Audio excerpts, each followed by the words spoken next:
Keep your promises. മറ്റുള്ളവരോട് അല്ലെങ്കിൽ നമ്മൾ ആരോടെങ്കിലും വാക്ക് പറയല്ലോ, ഞാൻ അത് ചെയ്യും ഇത് ചെയ്യും അങ്ങോട്ട് വരാം എന്നൊക്കെ. അതിനൊക്കെ മുമ്പ് നിങ്ങളോട് തന്നെ പറയുന്ന പ്രോമിസുകൾ ഉണ്ടല്ലോ, അത് കീപ്പ് ചെയ്യുക.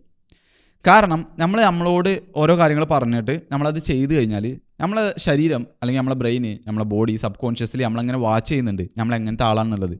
നമ്മളെ വാച്ച് ചെയ്യുന്നുണ്ട്. അപ്പോൾ നമ്മളൊരു കാര്യം പറഞ്ഞു അല്ലെങ്കിൽ നമ്മളോട് ചെയ്യുമെന്ന് പറഞ്ഞിട്ട് നമ്മൾ ചെയ്യുന്ന ആളാണെന്നുണ്ടെങ്കിൽ, നമ്മളൊരു ആക്ഷൻ ടേക്കർ ആണ്, നമ്മൾ ആക്ച്വലി അത് അച്ചീവ് ചെയ്യുകയാണെന്നുണ്ടെങ്കിൽ നമ്മളെ ബോഡി ഇങ്ങനെ ഓരോ പ്രൂഫ് ഇങ്ങനെ കിട്ടിക്കൊണ്ടിരിക്കുകയാണ്, ബോഡിക്ക് ഇങ്ങനെ പ്രൂഫ് കിട്ടിക്കൊണ്ടിരിക്കുകയാണ്. ഇപ്പം ഇങ്ങനെ അച്ചീവ് ചെയ്യുന്ന ആളാണെന്നുള്ളത്. അങ്ങനെയുള്ള ഒരാളെ സംബന്ധിച്ച് ഭാവിയിൽ എന്തെങ്കിലും ഒരു കാര്യം ചെയ്യുമോ എന്ന് ആരെങ്കിലും ചോദിച്ചു കഴിഞ്ഞാൽ, അല്ലെങ്കിൽ നമ്മൾ ഒരു ടാസ്ക് വെച്ച് കഴിഞ്ഞാൽ നമ്മളെ ബോഡിക്ക് അല്ലെങ്കിൽ നമുക്കൊരു കോൺഫിഡൻസ് ഉണ്ടാവും, നമ്മളത് ചെയ്യും. കാരണം എന്താ, നമ്മൾ ഓൾറെഡി ഒരുപാട് പ്രൂഫ് ക്രിയേറ്റ് ചെയ്ത് വെച്ചിരിക്കുന്നു. പക്ഷെ അതേസമയം നമ്മൾ ക്രിയേറ്റ് ചെയ്ത പ്രൂഫ് എങ്ങനെയാണ്, നമ്മളൊരു കാര്യം പറയും അത് ചെയ്യൂല, നമ്മൾ രാവിലെ എണീക്കും പറയും എണീക്കൂല, നമ്മൾ പഠിക്കും പഠിക്കൂല, നമ്മൾ ബെഡ് ക്ലീനാക്കും പറയും ക്ലീനാക്കൂല. ഇങ്ങനെയാണ് പോകുന്നുണ്ടെങ്കിൽ നമ്മൾ എന്ത് പ്രൂഫ് അവിടെ ബിൽഡ് ചെയ്യുന്നത്? നമ്മളൊന്നും ചെയ്യാത്ത ആളാണെന്നുള്ള പ്രൂഫാണ് ബിൽഡ് ചെയ്യുന്നത്. അപ്പോൾ അങ്ങനെ ഒരു അവസ്ഥ ആകുമ്പോൾ നമ്മൾ എന്ത് തന്നെ അക്കോംപ്ലിഷ് ചെയ്യാൻ വിചാരിച്ചാലും നമ്മളെ ബോഡി എന്താ മനസ്സിലാക്കിയത്, ഒന്നും ചെയ്യാത്ത ആളാണ്, വാക്ക് പാലിക്കാത്ത ആളാണ്, അപ്പോൾ അതും പാലിക്കൂല.